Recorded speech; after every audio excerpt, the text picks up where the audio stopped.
এবার আপনাদের দেখাবো উত্তরপ্রদেশের ছবি। গ্যাসের আকালে কি ভয়ঙ্কর পরিস্থিতি একবার দেখুন। যোগী রাজ্য তুলকালাম বেঁধে গিয়েছে। গ্যাসের জন্য সংঘর্ষ, হাতাহাতি, মারামারি, একে অপরকে লাথি মারছেন, কিলচড় মারছেন গ্রাহকরা।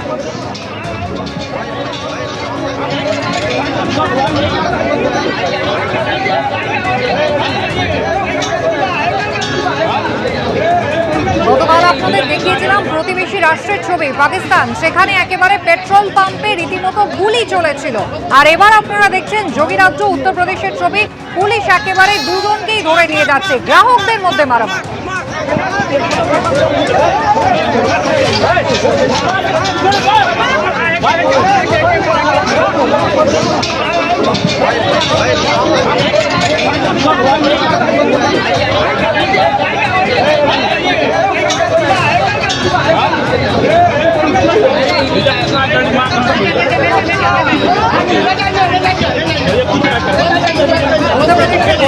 ছবি দেখতে পাচ্ছেন, গ্যাসের সংকটটি কোন জায়গায় পৌঁছেছে। গ্রাহকরা তারা লাইন দিয়েছিলেন, কিন্তু নিজেদের মধ্যেই মারামারি, লাথালাথিতে জড়িয়ে পড়েছেন। কে পাবেন আগে সিলিন্ডার, এই নিয়ে হচ্ছে মারামারি।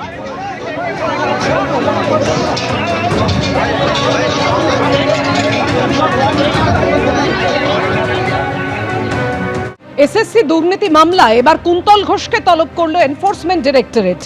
পার্থ চট্টোপাধ্যায়, অর্পিতা মুখোপাধ্যায়ের পর এবার জামিনে মুক্ত কুন্তল ঘোষকে তলব। আগামী সপ্তাহে হাজিরার জন্য হুগলির যুব নেতাকে ডেকে পাঠানো হয়েছে।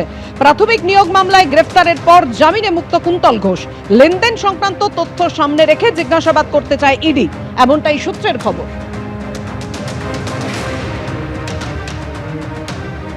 পশ্চিম এশিয়ায় যুদ্ধ, রান্নার গ্যাস, বাণিজ্যিক গ্যাসের দাম বেড়েছে, এবার বিমানের ভাড়াও বৃদ্ধি হলো, যার ফলে কতটা সমস্যার মধ্যে পড়ছেন মানুষজন বুঝতেই পারছেন। 12ই মার্চ থেকে গুনতে হবে অতিরিক্ত ফুয়েল সারচার্জ।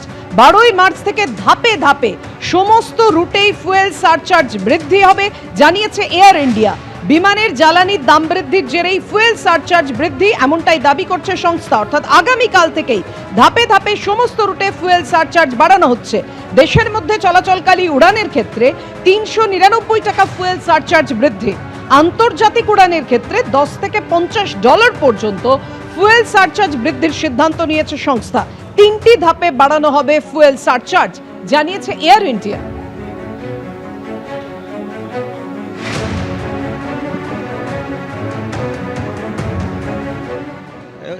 এগুলো কি শুরু হচ্ছে কিছু বুঝতে পারছি না। সমস্ত কিছু প্রবলেম, এবার ভাড়া বাড়ছে, তারপরে দেখুন প্রতিটা ফ্লাইট ডিলে দেখাচ্ছে, আমাদের দেখুন 7 ঘন্টা ডিলে দেখাচ্ছে। এবার আমরা কী করে থাকবো বলুন তো, এত সময় পরিষেবা ভালো না, ভাড়া বাড়ছে, সব দিকে তো সমস্যা। হ্যাঁ, প্রায় দিন আমাদের আসা যাওয়া করে, আমাদের বিজনেস টোর থাকে স্যার, কোম্পানি টোর থাকে, এগুলো কিন্তু এগুলো সমস্যা হয়ে যাবে না ভাড়া বাড়লে। এটা যদি সঠিক পর্যায়ে থাকে, একটা নির্দিষ্ট মানে কি বলে নির্দিষ্ট ইয়ে মেনটেন করে, তাহলে আমাদের সাধারণের জন্য খুব সুবিধা সেটা।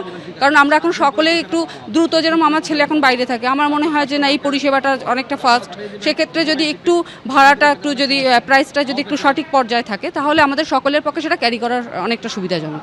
অনেকেরই অসুবিধা হবে, অনেকের অসুবিধা হবে।